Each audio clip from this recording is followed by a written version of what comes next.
Oh, okay. So I'm live. I'm sorry. This is one of my first times. Hello, everybody. I am Desiree B. Stevens. I am the founder of Make Shift Happen. What is Make Shift Happen, you may say? Well, it's an online healing community for aftercare when we are doing our deep healing work of anti racism and anti oppression.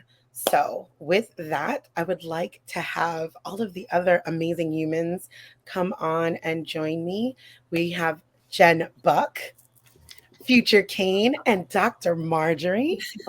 And I would love for you guys to introduce yourselves and tell me where you're at in this space of your anti racism work, your anti oppression, liberation, and healing. I love this. Good morning. Good morning. Morning. All Well, right. I can start. Should I start, Desiree? I would love for you to start. Go ahead, Jen. Okay, good, good. So I'm Jen Buck, and I am an anti-racist. I have been in the DE&I space now for about 20 years. I was many years ago actually in a startup environment, put through a training course to be able to train this to the staff. So I have continued to train that to clients over the years. I have not been training it for money over the last 2.5, 3 years, but I do hold community workshops with white women to help them understand how to look at the past and see what we've done and be better in the future. So I've taken it in a different direction, but I'm still doing the work. I love that because I'm a really huge proponent of white people should not be profiting off of Black trauma. So thank you for that awareness when you're doing the work. I think that that's super amazing. And I'm going to turn it over to Future. Good morning, good afternoon, good evening, whatever time zone you are tuning in from today, right? Because we're all here from different time zones. My name is Future Kane, and gosh, I feel like I've been in this work since I birthed on this planet, literally. My mom was fighting the same battle 45 years ago, and here we are, 45 years later. I am still literally fighting this same battle for the good fight. I have gone through my own awareness and education and still continue to. I don't think until my final breath, I will know all that there is to know. And also, it's a path of unlearning and healing for me. And I do that in several different ways, just as everybody else does on the stage today, whether that's through workshops, whether it's through individual conversations, whether it's through culture facilitations. But I think relationships is where we are going to make the most moves in this collective work as well as individual.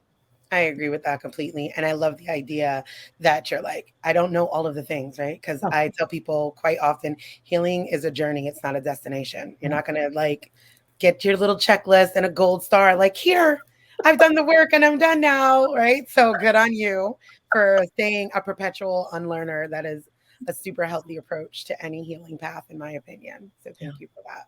Thank you. Dr. Marjorie, darling, how are you? Hey, good morning. Thank you for having me here. I'm always feel like so honored when I get invited to these conversations because I do realize it's a place of privilege to be here among you. I would like to say I had this altruistic motivation for starting this work 20 years ago, but it really was I spent 20 years in the Air Force, and they plopped me in the middle of Montgomery, Alabama, in 2001 and said, you're going to be in charge of all minority officer recruiting for the Air Force. And I said, no idea what that is. And by the way, you're also going to be the collaborator and the representative for all the HBCUs. Didn't know what that was. All the HSIs didn't know what that was. Had never been in the South. And so this is my job. So you're like, Roger that. And then they said, okay, you got to go to Tuskegee University. I went, have you looked at me? Do you think that's going to go over well? Like, how could I possibly represent that historical institution, but let alone everything that came along with Tuskegee University and Tuskegee experiment. So this ended up being 13 years of my career. I spent 5 years at the Pentagon doing this type of work, and it's just continued on because once you see the trauma and you see the traditionally marginalized communities, especially in the South, not that it doesn't happen everywhere, but it's especially in the Deep South, how do you walk away when the dignity and sanctity of human beings is still being traumatized every day, over and over again, generationally? Yeah, the South is homegrown racism, right? Like, Right. It exists everywhere else, but it is. It's alive and well, and I'm in the middle of it still in Virginia. Yes. Yeah. Yeah. It's a very, I now live in the South. I'm from the Northeast. I'm born and raised in the South Bronx myself. And yeah, the South is a whole other. So thank you. Thank you for one, recognizing that, stepping into the space, saying, hey, I don't know these things and I want to get into it, because that is something that does not often happen inside of, right, when white people are placed in this position of power. It's power over, not power with. So I truly appreciate you recognizing the power that can come with coming alongside the communities that are most impacted by supremacy culture. That is Absolutely deeply appreciated. So thank you for those lovely introductions. Again, this is a passion for me, and just, I also want to thank Dan Roth for giving us the space. Yes, and absolutely. Right, like round of applause. This is a man who's like censoring, women and femme voices and like marginalized people, using his platform in this sort of way, in a very real way, especially for someone like myself. You guys are heavy hitters. You've been in it for a really long time. And as far as career wise, it would see, like I am the neophyte and I'm good with that. Like, right. Like, because you need fresh blood. And I spoke earlier with Future, and I was like, I think that a lot of people get left out of the DE&I space. And I spoke with Jen too. And I'm like, y'all left the hood out of it. And now the hood is here. Good morning. Like, so as we're having this conversation, I don't want to do it as like so just let's talk. What is your work? What does it look like? What does a healing look like for you in anti-racism work, right? Because that's what this is about. Healing as a path to ending racism. What does that look like? What does that feel like? What comes up in your body? Where are we at with it? Ooh, okay. I I'm gonna just call names if nobody's gonna talk. No, I will talk. But I will keep talking. So I want to make sure that I give space for that. But seeing that you're in the South, Desiree, I think that's where, being here in Virginia and kind of feeling like this is full circle here. Like this is where the first colony was. This is where, the first slaves came, 400 years of this entrenched here. Enslaved people. We were never slaves. We were enslaved. Enslaved people. Yes. Mm-hmm. I apologize for that. That's fine. No, and this is an important part of the equity literacy piece too, and that we're always learning. Yeah. And the language changes over time, and to be responsive to that. And again, I don't know what I don't know. And so it's very important that these things come up in these conversations and you do make those corrections. Right. And people receive it and say, thank you. And correction made. And I will not make that mistake again. I hope. Right. And you may, right. And that's absolutely okay. And I mess up all the time. So I'm sure that's something will happen with that. But, the first, I feel like energy wise, right. Epigenetics wise, trauma wise, generational trauma here. It's still heavy. So I do ask that question when I move through these communities here in particular, is like, how can people heal what is still in their face every day, which still exists for them? Yeah. I don't know. That is a very, very real question, because I think very specifically for Black Americans, right? Because Black encompasses all of African people throughout the diaspora, right? Like, and I think that people don't necessarily recognize that, right? Like Blacks are Puerto Ricans, Dominicans, Brazilians, like all of those people, like throughout the diaspora, and who were kidnapped, trafficked, and utilized and enslaved. Right. But very specifically for Black Americans, and I think what gets left out of the conversation is we're still here with y'all. Yeah. Like every day. We're still in the system that never intended for us to be a part of the system, right? So my healing work is different, right? Other people come at it from like, oh, how do we help Black people? And I'm like, we're good. How do we help white people heal? Right. And so like the way you asked that question, I asked white people, who were you before you were white? Because very much so white people come into DE&I work and like that savior complex Right. comes over, like, oh, I see that this is so terrible. And I'm like, okay, but can we get to the root of it? Right. So like my work is based on the 15 pillars of white supremacy given to us by Tema Okun. And it's foundational for every single thing. People, you can look that up, right? It's perfectionism, sense of urgency, defensiveness, quantity over quality. It's all of these really, you could see how deeply rooted it is in supremacy culture. So my healing work comes from dealing with white people and starting there. Because when you think about the sociological tenets of culture, and you think of traditional foods, traditional dress, traditional religious practices, spiritual practices, traditional dance and language, that does not exist in white. White is a political, socioeconomical stand, and that's it. So I begin there with my work and help them dismantle that and start seeing themselves in their full humanity. Because when white people can see themselves in their humanity, they won't struggle so much to see every other person. Right. It is the lack of that. So that's me. So I'll bring up something that Desiree, you've done to really impact my life. So backstory for everybody, Des and I have been doing for, I guess, about a year and a half. We're on a break right now, but for about a year and a half, we've been holding once a week a room where Black women and white women come together, and we have the conversations that most white women are afraid to have, and most Black women have been waiting to have, right? Yes. And so it's a really healthy space. It's a place where there's a lot of learning and growth, but that's also a space you can expect some growing pains in, right? From a lot of the women, white women, who are hearing these truths for the first time. And so one of the things that really got me with Desiree is this question: who were you before you were white? And here I'd been doing the work, and I'm super open to always being in a learning space, but no one in exactly 24 years of having this certification and information under my sort of professional belt, no one had ever asked me that.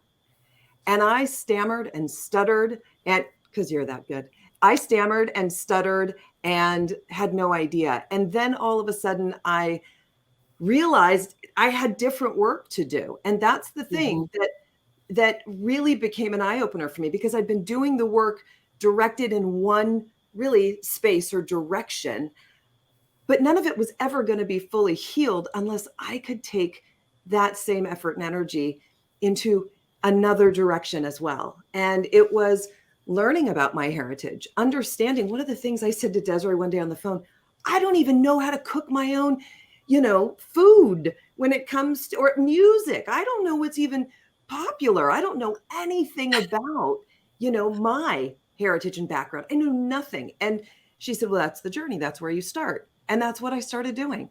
I started doing the research. And I'll tell you, it is a constant challenge to strip yourself of the white coat, because whiteness doesn't exist, and to really lean in and adopt who you are. It really starts to open things in a different way that I never expected in all these years. So thank you, Des. Thank you, Jen, for taking the call, because it's uncomfortable, right? And I'm excited to get back to our clubhouse room. I think we said January we were going to start out. I think it was the second week of January. So if anybody would like to join, it's in the Makeshift Happen, Makeshift. And yes, it is a play on words, because I'm that person. Make shift happen. Clubhouse, like, group space. And we'll be doing that back again on Thursday evenings. But honestly, thank you for answering the call, because of these pillars of white supremacy, too often white people come at it from that, right? Like, I got to get this right. I got to do it right. Where's my anti-racism checklist? And I'm like, I'm not giving you a workbook. You will get 0 gold stars.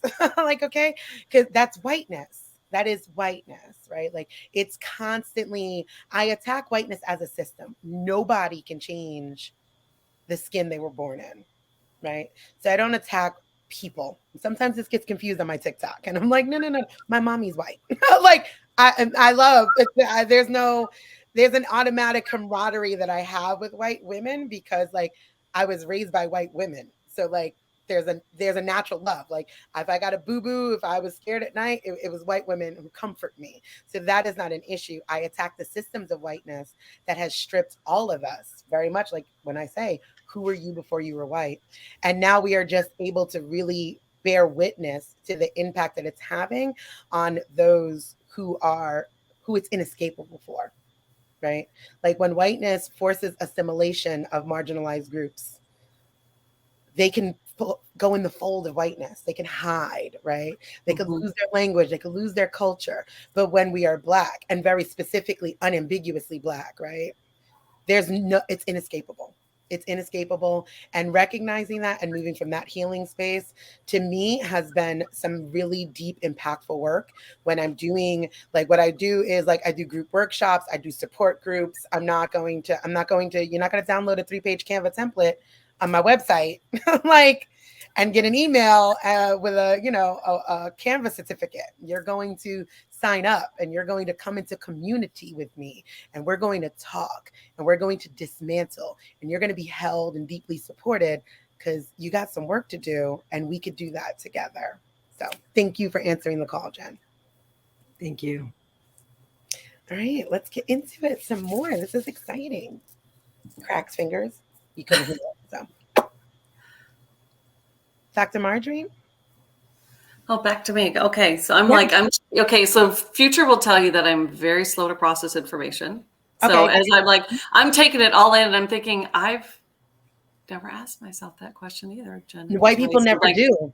So that's, and I'm thinking, and this is where, I'm taking mental notes and I'm thinking through that. And I'm like, I don't have an answer for that. So if you ask me that right now, I don't have a clue. So I guess that's where I'm going to start when we're done with this session, is starting to take my notes.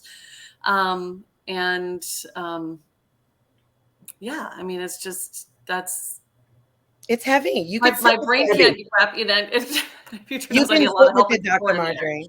You can sit with it, because it's a very heavy question, and it's riddled with trauma. And to your point of epigenetic trauma, it activates it immediately. This is trauma work. It is grief.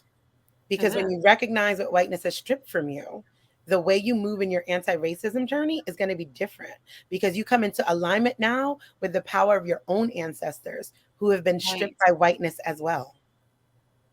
It's okay. Absolutely. What's interesting is somebody did ask me something similar to that. So her name's Raj Kumari, and she does epigenetic works, but then there's this spiritual kind of trauma piece, right? This generational trauma. And we had a meeting, and she stopped our meeting, and she stopped the recording, and she said, yes, we're talking about the epigenetics. She said, but what happened in your past? And I'm like, I don't know. What do you mean? And it just caught me so off guard. And she said, you need to dig back, basically into your ancestry and kind of figure out what happened, because there's something that happened there. So she was picking up on something spiritually. No, we're not supposed to be on this spiritual conversation, but she was picking up on healing is spiritual. Yeah. Healing is spiritual. And I had a whole ancestral veneration for Samhain yesterday, because I'm Irish. So that's absolutely a part of it. So bring it on. Yeah. And that's what she brought up. And featured Shireen Daniels and I were in that meeting, and she was like, her eyes are huge and my eyes are huge. I'm like, and I'm just started crying. I'm like, I don't know why I'm crying. It's like these tears. And so we got past it, and it's been 2 years that I've kind of sat with that, aka for give credit to Future for the sit with yourself. And I've been sitting with it for 2 years, and honest to God, I kind of forgot about it until just now. And I'm like, you know what? Somebody's been trying to give me this message for a while. So I'm doing that next. All right. So I don't want to clog the stage. You're not clogging it. Your voice is so welcome here. And I'm so thankful that you shared that story, because I think that also we do this work because of the systems of whiteness. We do this work, and whiteness is so cerebral, right? Because look how you automatically dismissed. No, well, it's not spiritual. No, it is. It should be. This should be a journey back to self and a journey of the soul. And if it's not, that's why this is we're talking about healing, right? If it's not going to be sacred work, if it's not heart-centered work, I see more and more white women coming out with anti-racism education and white men and getting paid. And I'm like, who are you? You haven't even figured out what whiteness has done for you. How can you tell me what it's done to me? We're talking. The global majority is speaking. We don't need you to talk for us. We are speaking. So it is absolutely spiritual work. So please, absolutely sit with it, take your time, reach out. I will hold your hand with glee and walk you through the trauma that is going to happen, right? Let's see, there is a question here. I want to learn more on how to address this and approach the conversation from an educational standpoint.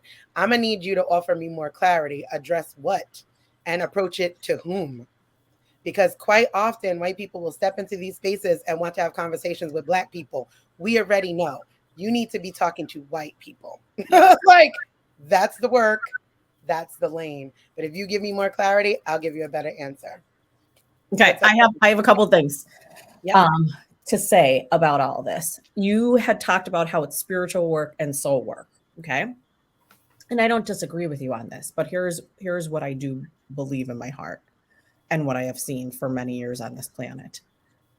There are a lot of people walking around, as you just pointed out, that don't even know who they are.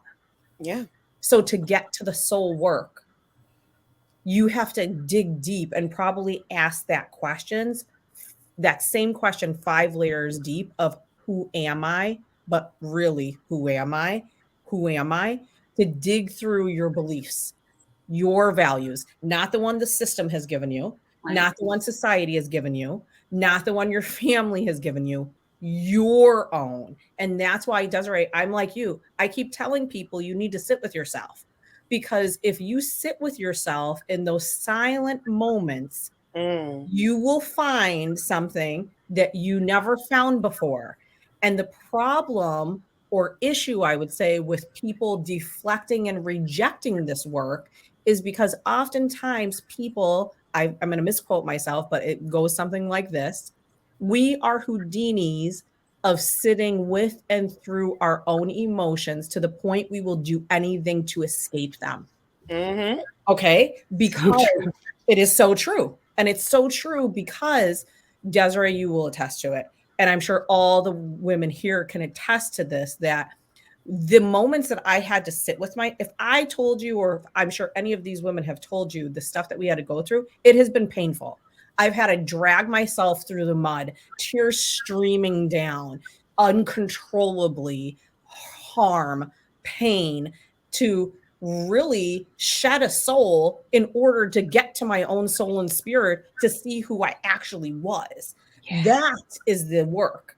And a lot of people don't even want to go near the edge to dip their toe into the pond, into the pool, into the ocean to actually do the real work, to then center ourselves on our own healing and our individual and collective wellness.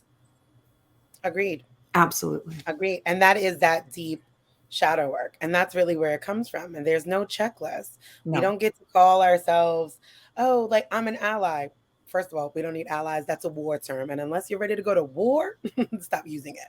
Like you don't get to self-claim, right, these spaces, and you have not done that deep work of healing.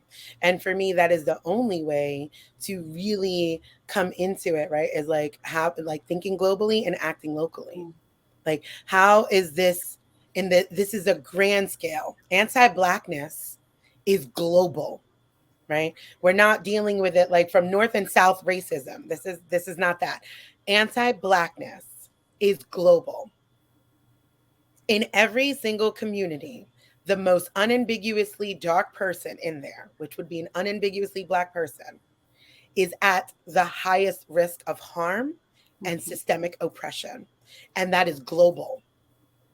So when we're just like looking for like, how do we change this? Who do we vote for? Vote blue no matter who. And we're just trying to do that. We're not really doing the work, right? Like it's like this, it's busy work, as like the elders would say, right? Like it's busy work. You're not really doing nothing. You look busy,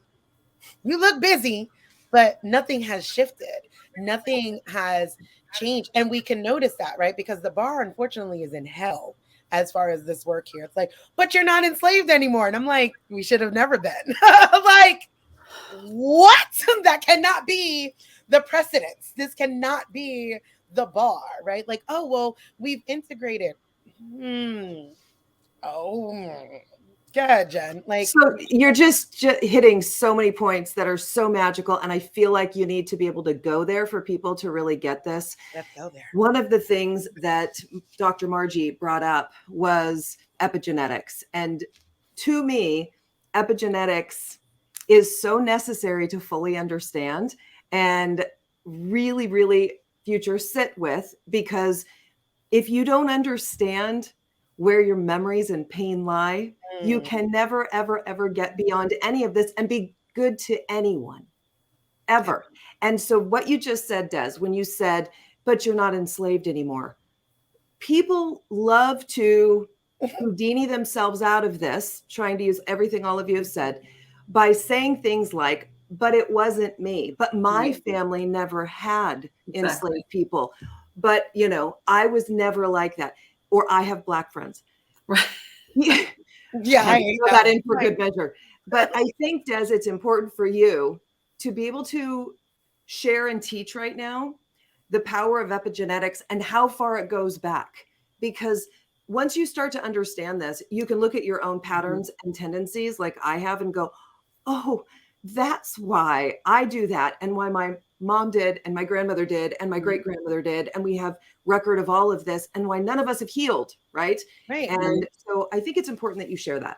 Well, thank you. I have a podcast episode about like healing white people through epigenetic healing, and it's on Spotify. And Let's Have the Conversation is actually the podcast name, and you'll see it there. And if you scroll down, you will see a really good episode, and it's about 2 hours with myself and Saber Lion, who actually hosts the somatics group within the Make Shift Happen healing community, right?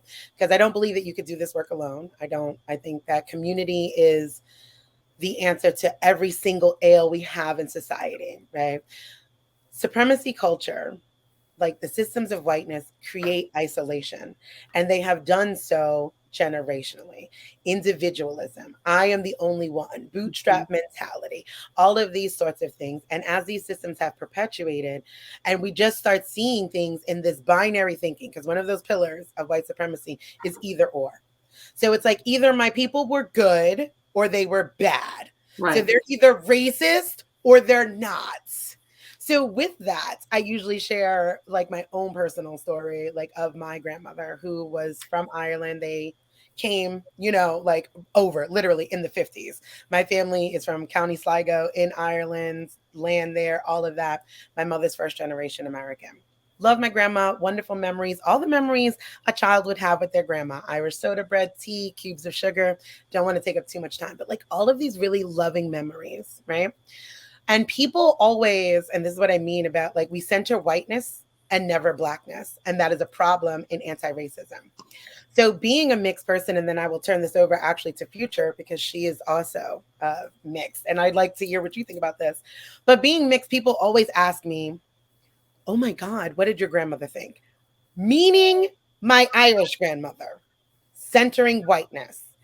Never meaning my unambiguously Black grandma, who, by the way, I am the lightest thing on my father's side and the darkest on my mom's side. So I grew up loving 4C hair. If you don't know what that is, please Google it and learn something so you don't say it's Black hair, because it's just coily hair, curly hair in different porosities and different grades. I grew up with dark skin, wide nose, big lips, unambiguously Black women and men in my life and loving them.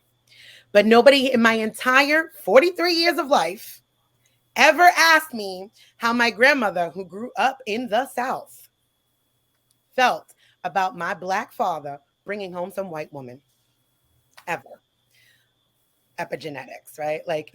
Again, it's this constant dismissal over and over again of Black pain, Black trauma underneath the violence of whiteness. But people always ask me about my grandmother, who I have wonderful, fond memories of. And so I tell them this, all of those memories. And then I tell them my grandmother said, no niggas will walk through this door. And my father was never allowed in her house. But look at me. And that's epigenetic trauma. So I have to hold that space within my own body. I have to hold that truth that that person exists in me and I still love them. And I wouldn't say that they're a bad person. And I still have great memories. But I will never forget that truth either. And holding that and integrating it into yourself. And then seeing them for their whole truth instead of picking out what made you feel good about your people and then dismissing the rest. Because whiteness loves to dismiss, right? It's mean girl culture. White woman's sisterhood is mean girl culture. It's boss babe. It's capitalism in pink. White women are their men and they are all their ancestors. And until that is healed, until we recognize that, you know what, they probably said some bad things, did some bad things, held some really awful thoughts that were given to them by a system that they were indoctrinated in. And where I was able to heal that truth with my grandmother was remembering she was forced into assimilation as an immigrant when they came here, and the Irish were trash and garbage, and paddy wagon means come on and round up the Irish because all they're going to be doing is being drunk in the pub. And she was away from her family, and there was no iPhones and FaceTime. And she was in a country where her Gaelic, which she spoke and I remember, was not allowed. And she was forced into whiteness because whiteness as a system is non-consensual. It never asks. It only takes. It's about power, and that's the only thing that holds it together. So when I realized that, I had to sit with that. I had to hold her truth. I had to recognize it. And that's just what it was. And then I get to choose the relationship. I mean, she's passed, but I get to choose the ancestral relationship that I have with her and how many boundaries I want to put against that. But I could still hold her truth and then censor my grandmother on my father's side in these conversations. And that's that epigenetic healing. Why does no one ever censor Blackness? Why was no one ever asking the question of mixed children? How does the Black person feel when you bring their oppressor, their systemic oppressor, into their home? When unambiguously Black people are consistently forced to love children that don't look like them, to love people that represent harm systemically, generationally. And facing those truths is epigenetic healing. 7 generations back, 7 generations forward. And for me, there's no other way to do it. Hi, Jessica. So with that, I'm going to take a deep breath because I think that this was all very heavy. So I suggest a little somatics. Touch yourself. 5, 4, 3, 2, 1 countdown. 5 things you see, 4 things you smell, 3 things you could taste, 2 things you hear. 1 really deep breath.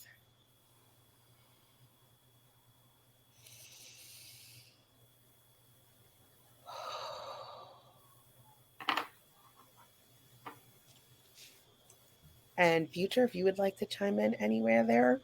Okay. So I love that you did that because technically I'm a certified yoga instructor. So breath work is super central for my being. Okay. And I always say when you're inhaling and exhaling, it's surrendering to the sound of your soul.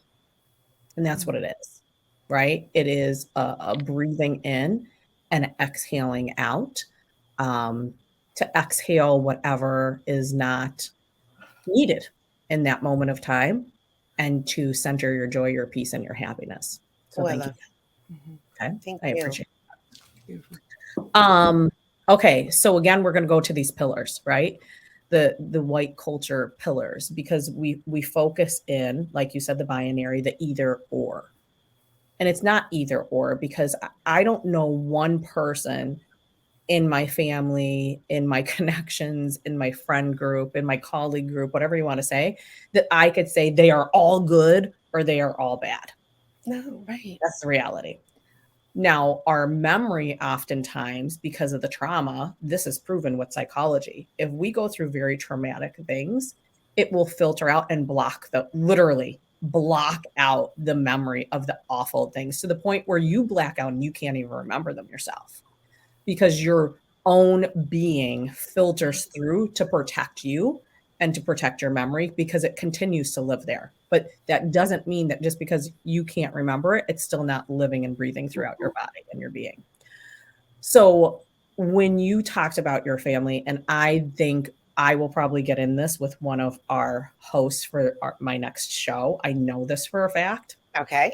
Okay, so I'm not going to dive too deeply on this, but Okay. I will say my mom's family, which is my family too, is like you, and they were assimilated too, because my great grandfather was from Naples, Italy.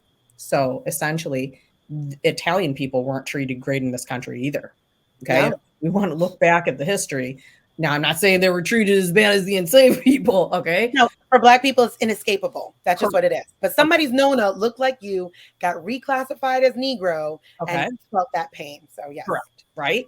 So they weren't treated kindly either, which that in itself gives me a lot of pause, because it's oftentimes what we see in society is the people who have experienced othering are also othering people. Yeah.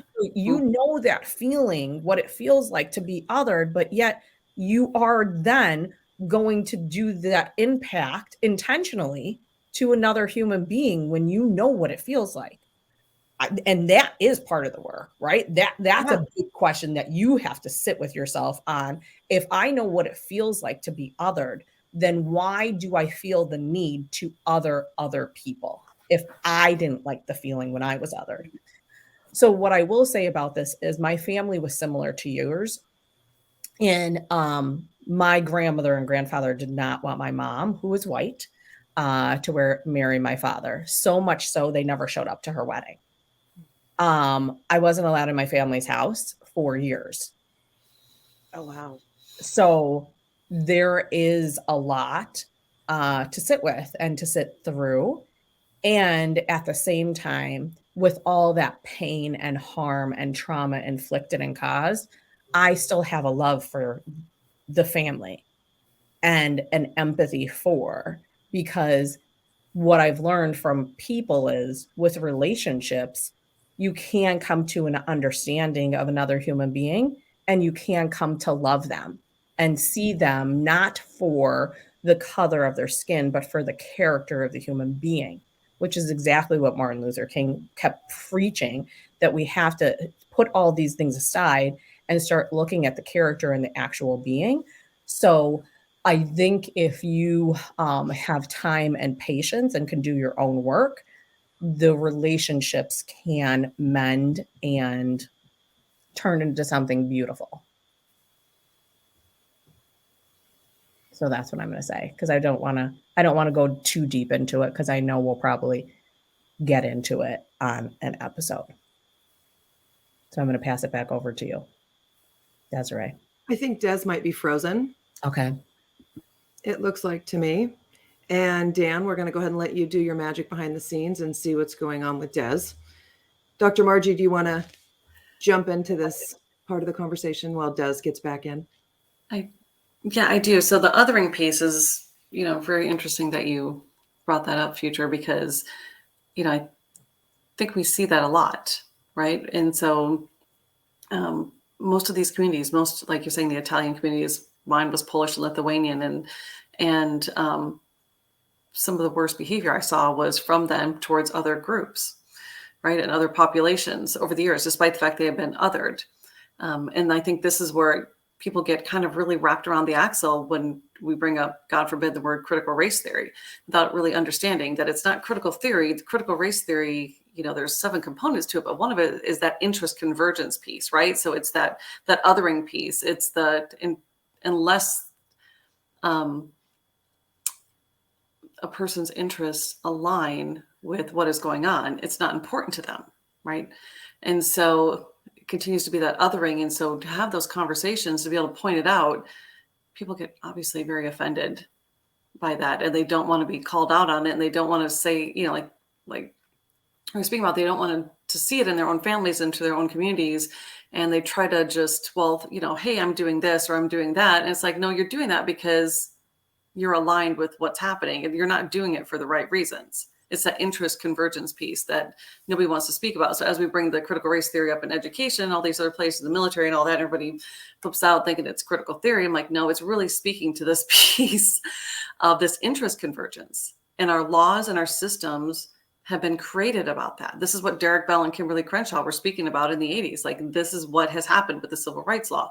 This is what has happened. And they actually go after the progressive left. Don't want to get into politics, but that's where it's aimed at, because they said, okay, they took this and they made it look like they were doing something great with it. And it's really the interest convergence piece until they start othering people, right?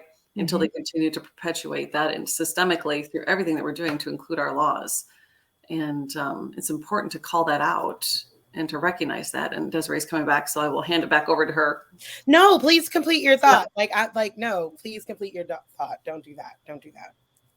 No, I think that, I was winding down my my thoughts on that, because we see that everywhere, and I don't know where in the South you are, Desiree, but we continue to see that here. And Future and I have talked about this where I'm at, because there's still things that people are trying to preserve here, and saying, well, it's really not harmful. It's part of my history. And I'm like, well, what do you do? What kind of history are you talking about here, right? What does that mean to you, right? What does that mean to you? I'm not sure that they know. Same thing. Yeah. I don't really know with some of my ancestry and things like that I need to delve into. Well, I think that I would love to have that conversation with you, being now that you're new to the South, separately somewhere, because I hold space for multiple truths, and they're right, and it is their history, right? And when you're talking about the South, very specifically the rural South, you're talking about poor white Americans who got completely left out. Like, back to my whole thing, I'm like, y'all left the hood out of DE&I, and y'all left poor white people out of everything, right? I'm like, everything. Your advocacy needs to, like I said, global view, think globally, act locally, and it needs to be from the hood to the holler. And if it's not, like, if we're only dealing with middle America and upward, you've left the majority of people out. And that even includes white people. People have left the majority out. So it's like the only thing that they have to cling to. And unfortunately, that is, their homegrown racism, or the idea, like, it's the high school guy who won the championship and really just never had anything else in his life thereafter. And like, their great grandfather fighting in the Confederate War for like states' rights is all they have. Yes. And it's all they have because of whiteness. Black people didn't do it. Like, it's not us, fam. Talk to white people. That's what, like, stop talking to black people. Talk to white people. We didn't do it to you. Congratulations for your great grandfather. I too don't believe in an overreaching government. Part of that was their ass overreaching to own my great grandparents. So same energy, right? So like, I think that, again, quite often when you get white America and the people that are usually in these positions to talk and speak, they and it's so ingrained in white culture to shame. They just, stupid country people, this, that, and the other. And like, Trumpers, or do whatever. Right. And it's always disparaging, which is like the point of this, right? We're talking about healing. Are you listening to them? Have you ever listened to them, or have you just isolated them because you're the better white person? And you're not, because you're all dangerous to us.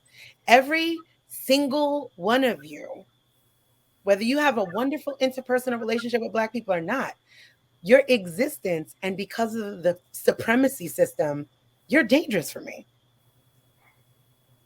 Because you exist in a white supremacist system that was created to keep you isolated, right? Whiteness is a creation. Recognizing your own racial identity first. That wasn't created for us. And that's, Des, if we bring this in to the teaching that you've done, that I've watched you do, that's the trigger for white women. Yeah. It is the flash point that they are not trusted and that they are not safe to Black women. Right. And people, white women Black men too. handle it. You're not leaving Black men out of it, because Black men more so. Yeah. Black men more so. Black men more so. Historically, epigenetically, white women tears have harmed Black men violently, specifically. I never leave them out. That's patriarchy. That's white patriarchy. That's white feminism. That pits you and white men against each other. Black men are me. I can't have a conversation and we just talk about Black women when it comes to white supremacy, because white women harm Black men at exponential rates. So we can't forget that. And no, and that's just an existence of the supremacy culture. Here's the other thing I want to bring up too. What people probably should sit with themselves and unpack too is the superiority. Okay. So and that is layered and so deep, because if you think about it, there was superiority with the invention of skin color. Then it's family names. It's where you live. It's your religion. It's how much money you have. Yes. It's your kids. It's academics. Right? It's always I have to be winning and you have to be losing in order for me to be successful, instead of looking at the world as there isn't a scarcity, there's actually an abundance. And if we collectively come together and aren't fighting against each other, we can all win. We can all be successful. We can all be happy. We can all be well. But all the facades in the matrix has people thinking fear, shame, doubts, I can't, instead of a growth mindset of I can. I have to change my mindset. I have to change how I have viewed the world and what I have believed about how it functions and how other people function, and find the people who are actually going in that direction. And I will do unconceivable things, but the system doesn't want you to think or act and take action on it, because then the system loses. Right. And the system is held up by us and our complicit behaviors and believing that we could reform it. Like, that's like, no, it's working just fine, guys. Newsflash. It's working as it's supposed to. It is a scarcity energy. Is anybody on the panel Indigenous, Latina? As an Afro-Latina, I'm always dealing with people's idea of what a Latin person is supposed to look like and disregard my history because I don't. That's a very real experience of all of us. Yes, unfortunately. I mean, no, not as in I'm Latina. But yes, that happens. But that's anti-Blackness, Jessica, because I'm looking at you, right? Because if Jen turned around and was like, "Oh, I'm Latina," oh, they'd love that. Wepa, mommy. They love that. They love that. Anti-Blackness is global and in all of our communities. People have made they have everything's like topsy-turvy, right? Like the closer to white it is, everything like white is right. So that is what you're suffering from. Yes. Anti-Blackness. That's it. And that's the work, right? Like coming at it from really censoring Blackness. White people need to be remembering their racial identity first. Like that's it. You need to know. I'm sorry, go ahead, Jen. What? No, go. I'm sorry. No. You need to remember that you are white first. And it was created for you. It was not created for us.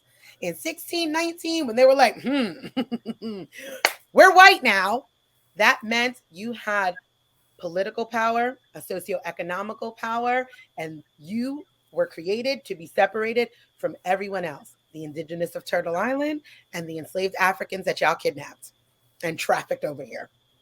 And that was a bubble that was created. And you guys continue to co-create it. You birth and raise your patriarchy. You marry it. You vote for it. And then want to come and help us. But we're liberated. We're free from that space because those systems are created for you guys. They impact us because you don't do the work of healing who you were before you were white. You don't do the work of sitting with what whiteness has stripped from you. Okay, I'm going to add, people need to go back and do their history too, because guess what? Even what the definition of whiteness is and who was allowed to be considered white, if you look back early 1900s, some of y'all are sitting in here screaming, I'm white. No, you weren't. No, fam. You just became white in like 1973. Okay? Because they needed the numbers. So That's it. you two didn't have a ease on down the road path here. It was, we need more people. Mhm. So we're going to change it. And they're looking into doing it right now. We're watching it, not looking into doing it future. We're watching the expansion of whiteness in Correct. real time now. Watch the census. Give me 5 Watch the years left. census. Watch Yes. it. Look at who's becoming white. Look at these looks that are happening when people are screaming, when we're like cultural appropriation. There are white women that look like me. And like to the point that now I'm 43 and somebody literally told me I was white presenting. And I was like, never in 43 years. That's because there are a bunch of younger white women who are trying to look racially ambiguous and expanding that definition. We are seeing North Africans now be called white, Middle Eastern, and it's literally because whiteness is nothing but socio-economical, political power. And that's the only thing that holds it together.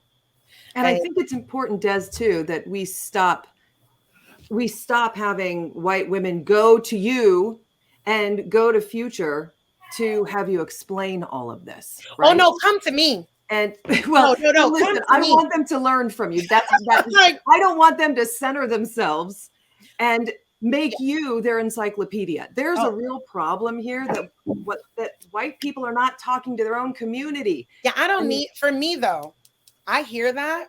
I'm good on white people speaking for me, right? So I can't speak for Future, and Black people are not a monolith. What I am going to say is come to me, come to the source. Here's what y'all need to do is learn boundaries.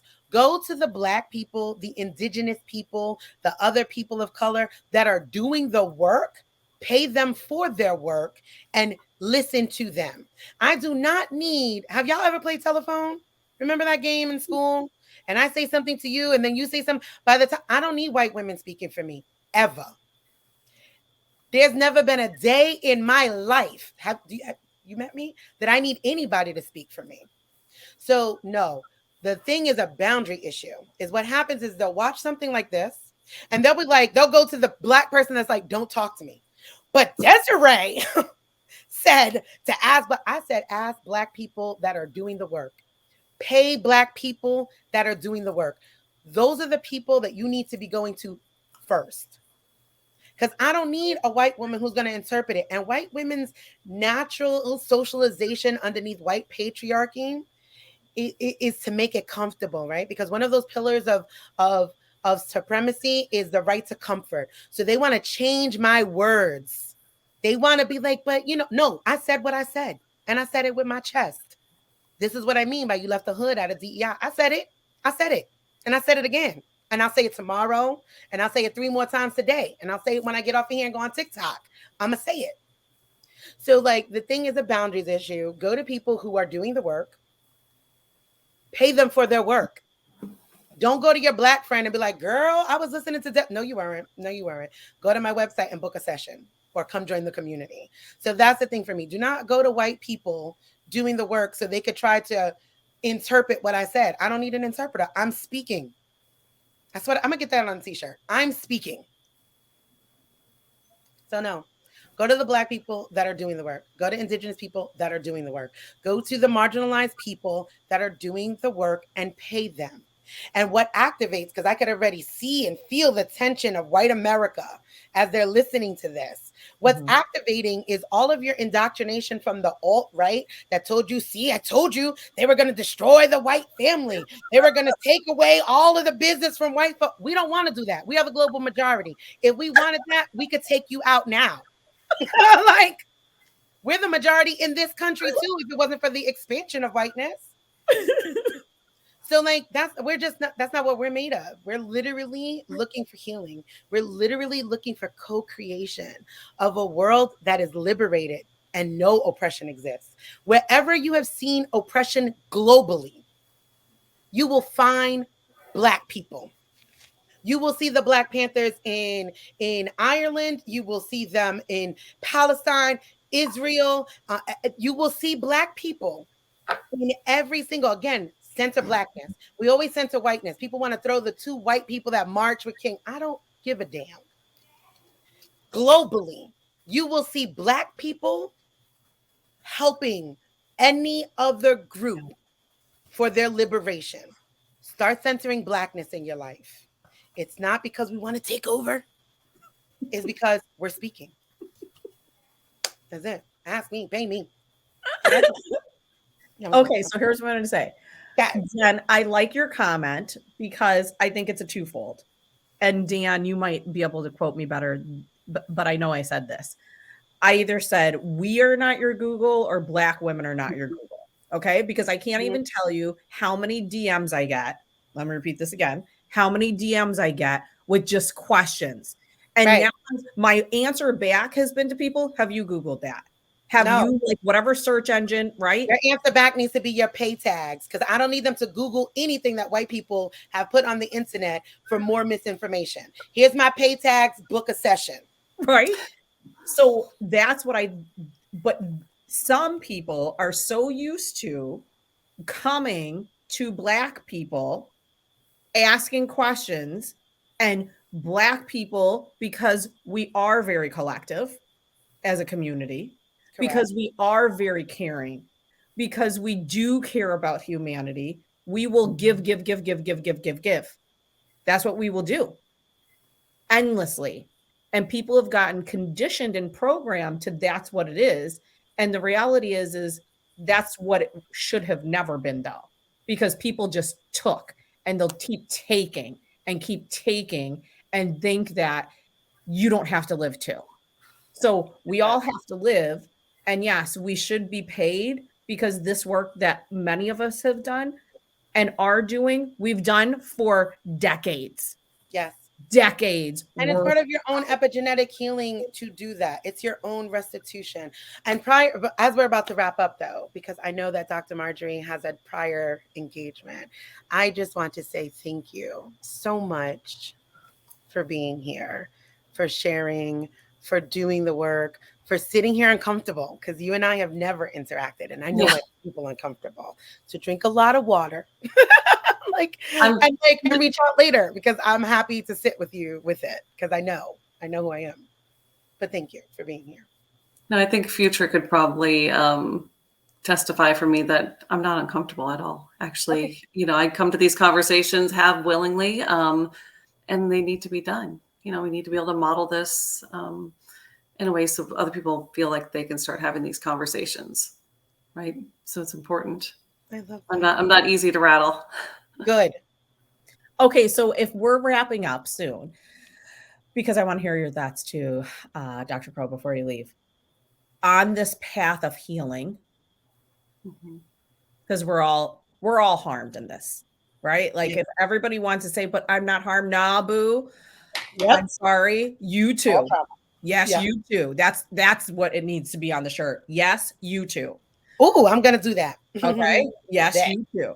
Yes, you too. So, what advice would you give to people for their own healing journey? If you could give any advice, what do you think it would be from you? That's the $1 million question. If I could give any advice, because now I'm rethinking everything after this session. But yeah, I think I've always said, to kind of start where you stand. So this is basically what we've all been saying, is that you have to start where you stand. It's complex, right? It's not so simple. I think people want very simple answers to things, and could take your whole lifetime to unpack, and maybe then some. How to do that. And Future, you're great about reminding me, like, what are you doing for yourself today? And I'm like, nothing. Nothing. I've done nothing today to help my healing. So today I will definitely take some time. So I think, before I can help anybody else heal, I have to start with myself and start where I'm standing, and continue to do some of that work that Rajkumar Neogi, encouraged me to do a couple years ago on the epigenetic side of things, and to dig into that. So know thyself, right? It's the big question. I love that. I love that for you. Well, thank you for letting me be here with you today. And I'm sorry that I'm going to, but if you're wrapping up, I'm going to be a little bit late because I do want to hear the outros. But if you're going to be on for quite some time, I do have to go. But I think that we all had something to do around this time. So I think being able I will stay put then. I'm going to stay. I want to hear what you have to say.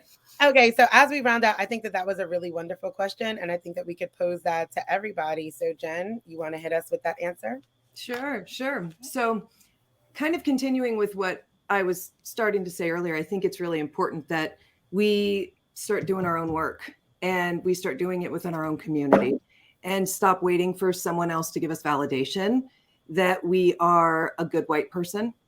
And instead of going to the Black community and asking for that validation, do your own work and be willing to look at historically what you have been a part of, whether that is reading books about history and what we have done to other human beings and how that continues to be reflected in today's interactions, today's laws, today's purchases, transactions, you know, the system. I think it's really important that we go in eyes wide open and we do the work in our communities. I think that's really huge. And in January, if you want to come back and join Desiree and I, we bring white women and Black women together on Clubhouse. And it's every Thursday night at 7 p.m. And it's 1 hour of us just being real and honest and raw. The only way we get better is if we're able to honestly look at the past and start to make changes and commitments in the here and now. And it's those commitments that start to change the landscape of relationships. Okay, I have a question. 7 p.m. What time zone? Eastern. Okay. Don't forget it. Answer your own question, darling. Okay, so I'll answer my own question, and then I'm going to have Dan put something. I'm going to have you go, and then I'll have Dan put something up, and then I'll come back and do a blip to end it too. Sounds perfect. Yes. Okay. What would I do for my own healing? I'm still going to tell people they have to sit with themselves because you can't heal what you don't know. Mm-hmm. You can't heal what you don't know. And a lot of us, every single one of us has trauma in some fashion or form. And if your body, if your being has blocked that out, you are going to find it impossible to heal because you don't want to sit with it. So you have to create space and time on a daily, on a weekly, on a monthly, on a yearly basis for you. And there's lots of people who are counting on you and looking up to you and want to be with you and share time and space with you. And you need to share that same time and space and peace with you. So I'm going to tell people to create that time in your calendar or your schedule to give you the time to just sit and just go through decades that you've been on this planet and the harm that has been caused and find out who you are to find out what you need to heal. I love that. I love that. And I'll piggyback off of that before we go to your blip and close all the way out is I approach this work as trauma work. Yeah. I am trauma informed, even though I drop it on you like a bomb. Like there needs to be aftercare. So please, if you are following me, go to my Instagram. In my Instagram link, there is a grief worksheet that I've created to specifically move through this. There's also a grief support group inside of the Make Shift Happen community that is hosted by Stephanie Rodriguez, who is a grief counselor. So in this healing work, instead of putting that focus on what you can do, right? Because supremacy system is capitalism and constantly performing and doing something. And sometimes rest in and of itself is the most revolutionary thing you could do. This was a very heavy session. This is not to get you out there and go vote. Like this is to get you in here to sit. Like Future says, right? Like sit with yourself, right? Ask yourself some of these deeper questions. Sit in the why of it all, right? And then seek community so you could be held because you don't have to do that. I always remind white people, recognize your racial identity and release shame. It is one of the most powerful emotions that was handed to us through global Christianization, because that is the first colonization. Again, thinking globally, acting locally, shifting the entire world to one God gave us shame so deep. And when we talk about epigenetic trauma, we're talking about 2,000 years of that. Release the shame. It is the most useless, powerful emotion that is a construct of whiteness. Release that, seek community, and breathe. lots of water today, move your hips, deep intentional breaths, because this was heavy. And whenever you see this, whenever you receive all of this information, deep care, deep, deep self-care, and not under capitalism, go get your nails done. Water, body movement, deep intentional breaths, all free things. Okay, guys, thank you, Jen, Future, Dr. Marjorie. Again, huge thank you to Dan Roth for hosting this.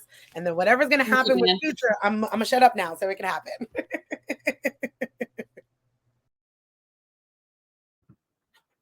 Okay, thank you so much. So this was a beautiful conversation that will continue. And the conversation is going to continue because Dan and I know that we need to center our own healing. We need to center our own wellness.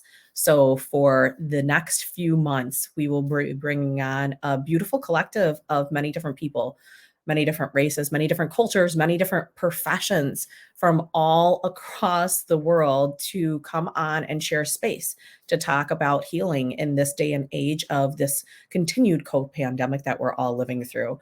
We are going to share space to talk about actionable items that we could put in place today and tomorrow and the next month for our own wellness. And we are going to hear people who have tapped into their own social emotional intelligence to lead in a way that many are not choosing to lead in, because we can do this collectively. And that is what we believe. So I hope you will tune in tomorrow with Dr.